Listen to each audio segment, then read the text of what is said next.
네, 오늘 본문은요, 교회 안의 거짓 교사들의 출현을 경고하는 본문입니다. 교회 안의 거짓 교사들, 그들이 당할 종국의 심판, 그리고 거짓이 횡행한 이때 성도로는 어떻게 살아야 하는가 우리에게 주는 메시지가 담겨 있습니다. 오늘 말씀 1절인데요. 그러나 백성 가운데 또한 거짓 선지자들이 일어났었나니 이와 같이 너희 중에도 거짓 선생들이 있으리라. 그들은 멸망하게 할 이단을 가만히 끌어들여 자기들의 사신주를 부인하고 임박한 멸망을 스스로 취하는 자들이라. 예, 세상 모든 귀한 것에는 어김없이 가짜가 따라 붙습니다. 중고등학교 다닐 때 아이들에게, 물론 저도 그랬고요, 그 브랜드가 주는 힘이 있죠. 나이키 신발 굉장히 좋아했습니다. 뭐 돈이 있으면 사서 신지만 없는 친구들은 그 5일마다 장 서잖아요. 그 장에 가면 나이키 아닌 나이스 있습니다. 나이스 신발 신고 좋아하고 그랬는데, 귀하기 때문에 가짜가 있는 거죠. 짝퉁, 짜가. 저가 브랜드에는 굳이 모조품을 만들지 않습니다. 명품이기 때문에 가짜가 있는 거죠. 영적인 의미에서도 똑같습니다. 기독교는 진리죠. 여러분 믿으시죠? 기독교는 진리입니다.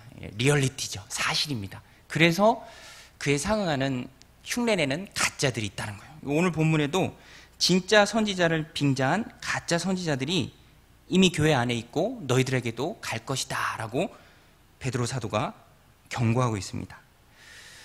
세상에 가짜들이 많이 있는데 이제 그 사람들이 너희 중에도 갈 것이다. 조심해라. 오늘 우리도 이 말씀을 마지막 때를 살아가는 이때 경고의 메시지로 받아야 합니다. 베드로 사도가 특징 짓는 이단이 있는데요. 베드로 사도가 특징 짓는 이단은 속이는 자예요. 속이는 자. 1절 후반부에 보면 그랬죠. 가만히 끌어들여. 가만히 끌어들여. 이거는요, 교회 이단을 끌어들이는 사람이 교인이라는 얘기예요. 교인. 자신의 현재 신분을 유지하면서 뒤로는 본래 시체를 노출하지 않고 사람들을 속이는 사람. 교회 안에 이단자가 있습니다. 유치원 다니는 애들 보고 납치범, 유괴범 그려보라고 하면은 애들이 천편일률적으로 그렇게 그린대요. 진짜 마귀처럼 막 이빨 날카롭고 뿔나게 그린다고 하죠. 근데 실제로 그런 범죄를 저지른 사람들을 보면 멀쩡합니다. 허우대 멀쩡한 사람이고 그냥 선량한 이웃 아저씨처럼 보이죠. 양의 탈을 쓰고 있는 늑대죠. 교회 안에 이단을 끌어들이는 자들이 바로 그렇다는 거예요. 부산의 어떤 큰 교회에서는 예배 중에 그랬다고 하죠. 지금 신천지 있으면 일어나서 나가라고 하니까 수십 명이 일어나서 날아가는. 이단의 정체는요, 속입니다. 속여요. 또 교리상 보면 명확해요. 생소한 얘기를 합니다. 어머니 하나님 들어보셨습니까? 그런 말이 없잖아요, 성경에. 굳이 그렇게 얘기하면서 보면 그냥 주일학교만 나와도 분간할 수 있을 정도로 교리상 명백한 오류를 범하고 있죠. 이단입니다. 그런데 굳이 교리까지 가지 않더라도 베드로 사도가 특징 짓는 것처럼 이단의 특징은 거짓이에요. 거짓. 여기 거짓, 저기 거짓. 그래서 그 거짓으로 온 인생이 점철되어 있습니다. 신천지 같은 이단은 모략이다라는 이름으로 거짓을 합리화하기까지 하죠. 속이는 거예요. 속이고 접근하고 속이고 빠뜨리고. 근데 그 거짓에는요, 목적이 있습니다. 이게 중요한데요. 3절입니다. 그들이 탐심으로 지어낸 말을 가지고 너희로 이득을 삼으니, 그들이 탐심으로 지어낸 말을 가지고 너희로 이득을 삼으니. 이단들이 행하는 모든 거짓말, 목적은요, 자신의 유익입니다. 자기 좋으라고 거짓말하는 거예요. 탐심이죠. 그래서 이단 집단의 내부를 들여다보면 그 안에는 끈적끈적한 지독한 탐심이 있습니다. 교주가 추종자들 피를 빨아먹고요, 자신의 배를 채웁니다. 다른 사람들은 다 거지가 되죠. 이용을 당하는 것입니다. 이런 욕심, 세상에도 만연합니다. 정말로 세상에 욕심이 만연하죠. 자기의 유익을 위해서 다른 사람들을 이용해 먹는 거. 단골이니까 잘해주겠지, 그렇게 생각하십니까? 굉장히 순진한 생각이더라고요. 단골이면 물론 잘해줄 수도 있는데 어떤 경우에는 그냥 이용해 먹을 때가 많이 있는 것을 봅니다. 그 안에 탐욕이 자리 잡고 있죠. 그 세상에서 이루어지는 발생하는 정말로 도무지 이해할 수 없는 어떤 현상들도 그 안에 보면은 욕심이 있더라고요. 탐심. 그 미국의 총기 사고가 많이 나잖아요. 아주 자주 일어나는데 뭐 유치원에서, 영화관에서, 심지어는 뭐 교회에서. 지난주에는 너무 황당하죠. 그 생방송 도중에 총기 난사가 일어났고 또 2명이 죽는. 저는 도무지 이해할 수 없는 게 그렇게 많은 사람들이 죽고 그렇게 많은 사람들이 애도하고 그 후에는 슬퍼하는데 도무지 총기 뭐 제한하는 법률이 통과를 못합니다. 대통령도 못 막아요. 왜 그런가 하니 NRL이라는 미국의 총기 협회가 있습니다. 거기서 의회에 주는 로비가 정말로 막강하대요. 그냥 사고 발생하면 울고 애도할 뿐이지 앞으로도 요원하답니다. 통과할 일이 없죠. 다른 사람들의 생명은 어떻게든지 상관없고 내 배만 채우면 된다는 욕심이 자리 잡고 있기 때문입니다. 많은 사람이, 아무리 많은 사람이 죽어나가도 내 배만 채운다면 된다는 욕심이 자리 잡고 있기 때문이죠. 그러나 우리가 잊지 말아야 할 것은 성경은 그런 거짓, 이용해 먹는 탐욕, 반드시 심판될 것이라고 단언합니다. 이런 악한 행위의 결과는 멸망이라고 성경이 말하죠. 3절이죠. 그들의 심판은 예적부터 지체되지 아니하며 그들의 멸망은 잠들지 아니하느니라. 탐심으로 악한 말을 지어내고 사람들을 등쳐먹는 너희들 가만두지 않겠다라는 하나님의 경고입니다. 그래서 우리가 잊지 말아야 할 것, 죄 지으면 반드시 심판이 임합니다. 멸망당해야 될 사람은 멸망당하는 게 하나님의 뜻이에요. 너무 가혹하지 않습니까? 너무 잔인하지 않습니까? 그렇지 않죠. 하나님은 공의의 하나님이십니다. 우리가 소설책이나 TV 드라마, 영화를 봐도 모두 다 해피엔딩으로 권성징악으로 끝나잖아요. 그럴 때 우리 마음이 참 뿌듯하잖아요. 저도 요새 소설 토지 정말 열심히 읽고 있는데 거기 보면 악당들이 나중에는, 나쁜 사람들이 나중에는 다 심판을 당하죠. 통쾌하죠. 아주 간혹 막 이렇게 새드 엔딩으로 또 그냥 악인이 잘 되는 걸로 끝나는 드라마도 있는데 그러면 영 찝찝할 수가 없죠. 하나님의 공의의 성품이 사람들에게도 조금씩은 다 있기 때문에 그렇습니다. 하나님의 공의는 살아있죠.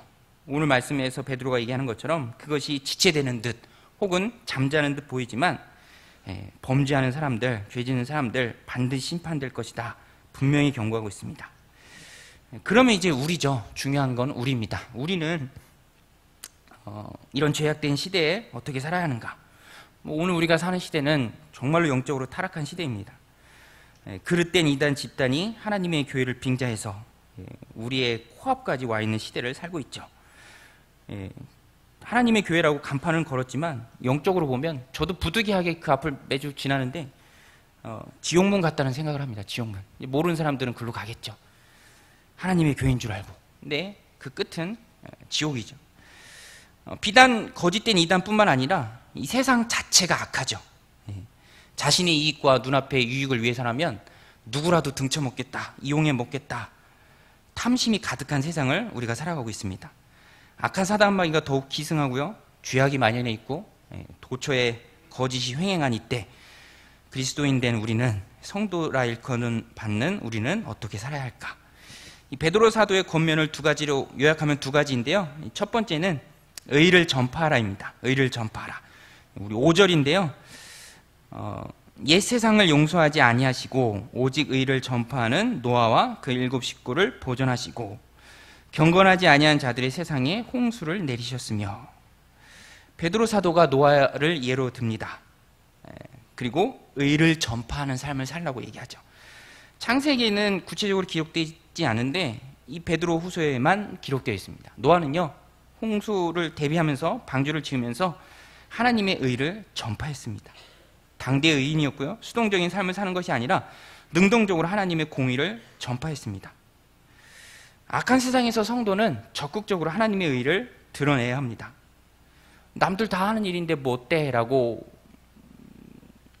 생각하고 행동하는 순간 나를 통해 드러나야 하나님의 의가 사장되는 것이죠. 최근에 계약서를 쓸 일이 있었는데요. 계약을 하기로 마음을 먹고 또 계약하자라고 얘기했는데 그쪽에서 다운 계약서를 쓰자고 하더라고요. 다운 계약서. 아시나요? 다운 계약서. 예, 탈세하려고. 근데 중개업소에서도 뭐 괜찮다, 다들 한다, 그냥 눈 감아준다 하면서 얘기하는데 얄미운 건 그러면서 자기들 도장을 안 찍더라고요. 나중에 문제 생기면 너희들끼리 해결해라. 고민을 하다가 안 하기로 했는데 그런 생각이 들더라고요. 목회자인 나도 어쩌다 가끔 겪는 이런 일에 쉽게 결정 못하고는 갈등이 있는데 매일같이 세상의 한복판에서 살아가는 우리 성도님들 정말 쉽지 않겠다. 사업이라도 할라 치면 그리스도인으로서 살아가기가 참 힘들겠다. 그런 생각을 해봤습니다. 그러나 우리가 명심해야 될 것, 아무리 힘들고 아무리 어려워도 잊지 말아야 할 것, 성도는 그 한 명 한 명이 하나님의 의를 드러내는 거룩한 도구입니다. 성도는 세상을 사는 목적이 다르고 또 방법이 달라야죠. 세상과 똑같은 방법으로 목적을 이룬 듯 그것이 무슨 의미가 있겠습니까? 성공을 해도 하나님의 방법으로 성공을 해야죠. 이 개념을 좀 확장시켜서 복음을 전할 때도, 십자가의 복음을 전할 때도 마찬가지인 것 같아요. 열심히 전파해야죠. 누군가 내게로 다가오기만을 기다리는 것이 아니라 먼저 가는 적극적인 모습이 있어야 합니다. 때를 얻든지 못 얻든지 전해야죠. 최근에 아내가 인사하고 지내는 이웃분이 계신데 아이들이 같은 유치원 다녀서 알게 되었는데 이분이 교회를 한 번도 안 다녀봤대요. 또 저희 아이들은 아무것도 모르면서 우리 아빠 목사님 어쩌고 하면서 이렇게 떠들면서 돌아다니거든요. 근데 이분이 그걸 듣고 굉장히 신기해 하시더라고요.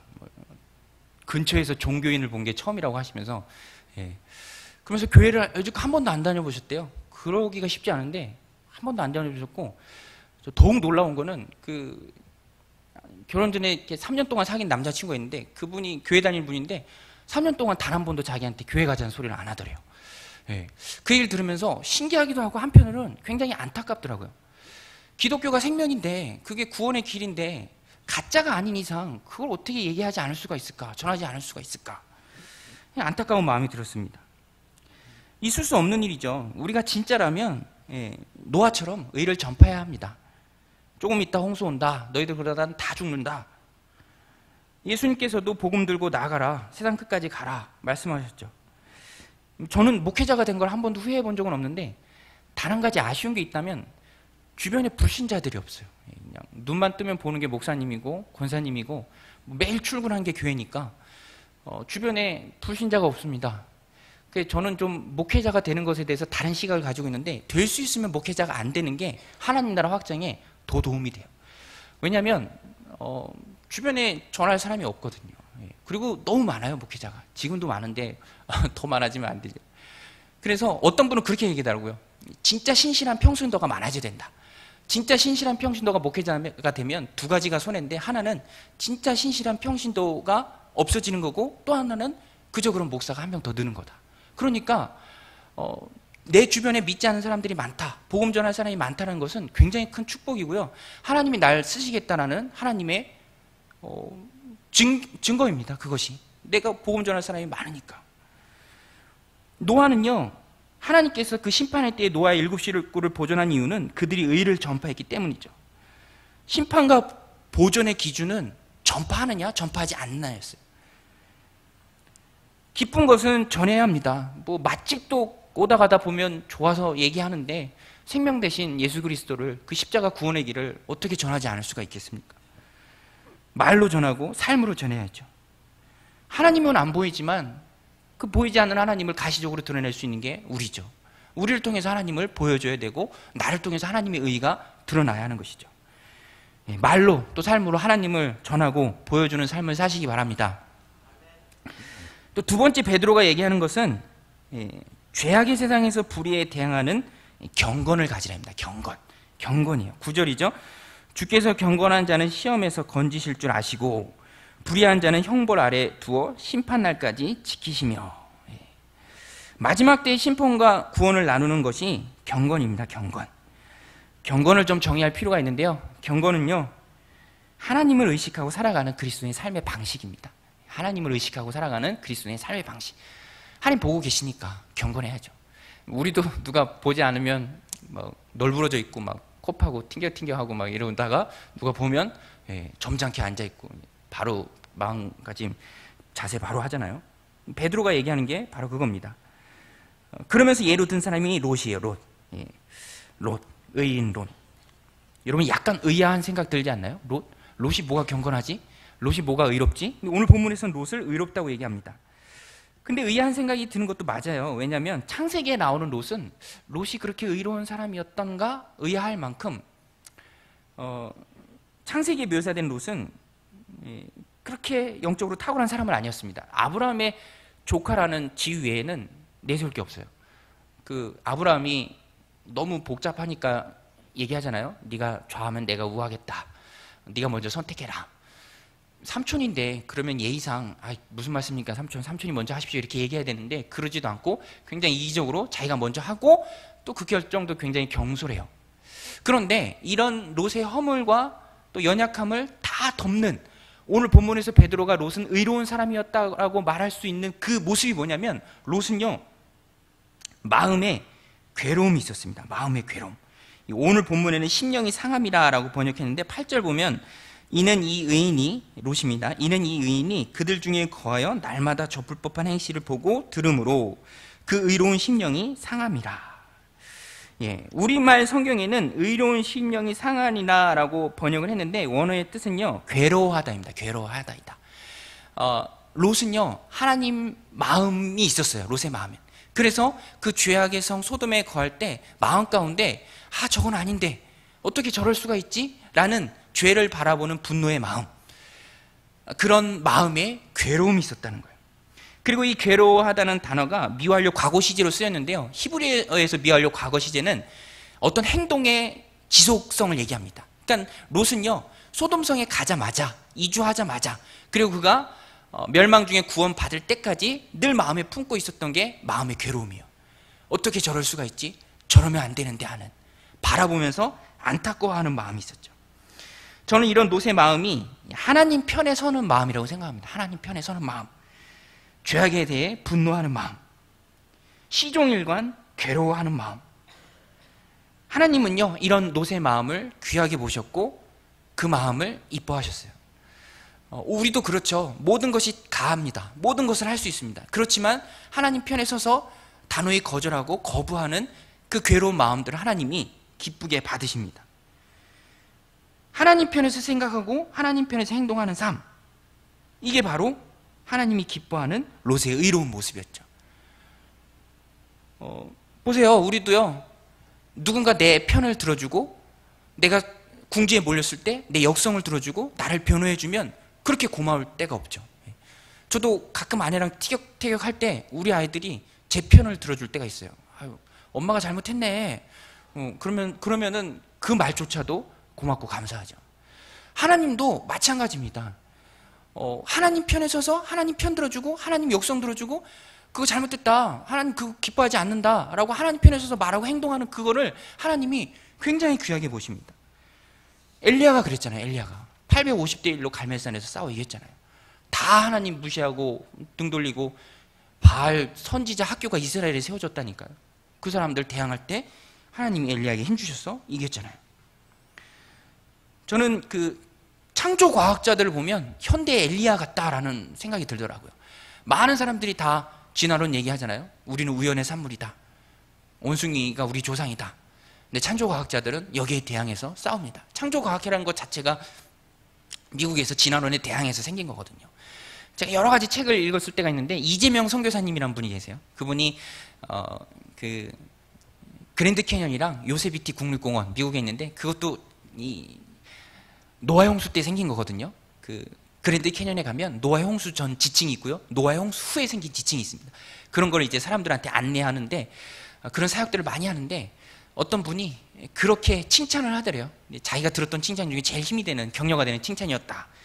그분이 뭐라 그랬냐면, 선생님은 어떻게 이토록 하나님 편만 드십니까? 하나님 편 드는 게 너무 좋아. 하나님 편 드는 게 너무 좋아. 세상이 다 하나님이 어디 있느냐, 우연히 만들어졌다라고 얘기하는데 하나님의 편에 서서 열심히 일하는. 그래서 이분이 지치고 힘들 때, 탈진할 때 이런 칭찬, 내가 하나님의 편에 서서 싸우고 있구나 라는 생각만 하면 완전히 지쳤다가도 새 힘이 난다고 합니다. 오늘 우리도 하나님 편에서 생각하고 행동해야죠. 그것이 경건입니다. 최근에 나라를 생각하는 마음이 많이 들더라고요. 나라를 생각하는 마음. 지지난주에 북한이 엄청나게 도발했잖아요. 준전시 태세하고 막. 그 중에 전역을 연기한 장병들이 있었습니다. 전역을 연기한 장병. 저는 정말 대단하게 보이더라고요. 예, 전역을 연기한 장병. 저는 군대 가면서부터 제가 2000년 2월 21일 날 갔거든요. 그리고 26개월 끝이 2002년 4월 20일이었습니다. 월드컵 하기 전에.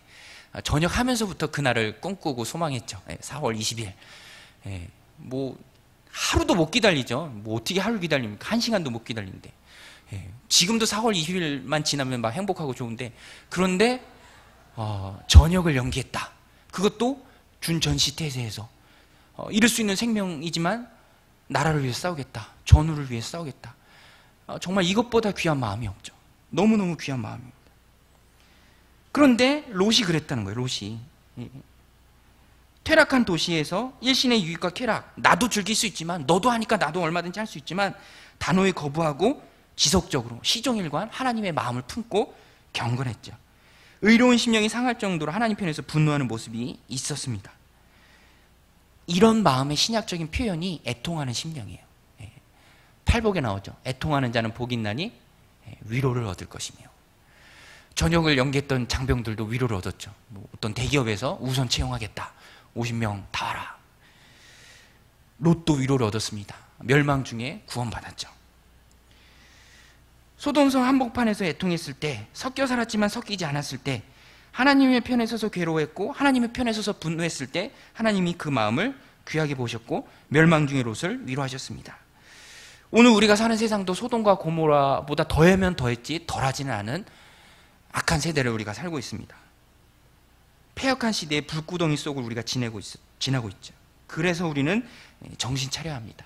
애통해야죠. 다른 사람한테 시선을 향할 필요가 없이 죄악된 내 모습을 보면서 애통해야 합니다. 하나님의 편에 서서 내 모습을 보면서 눈물 흘리고 더욱 하나님께 기대고 하나님 말씀대로 살려는 몸부림이 있어야죠.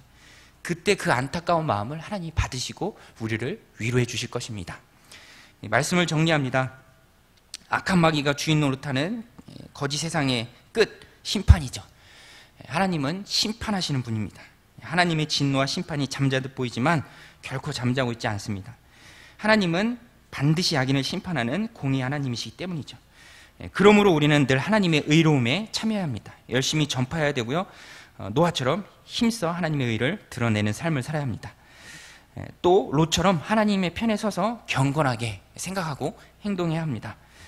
그리고 하나님의 건져주심의 은혜를 구해야죠. 그래서 불의와 거짓과 탐욕의 불구덩이에서 의로운 심령이 상하도록 하나님의 편에 서야 합니다. 오늘도 하나님이 주시는 은혜와 축복과 또 치유의 은총이 저와 여러분의 삶에 가득하시기를 간절히 소망합니다. 기도하시겠습니다.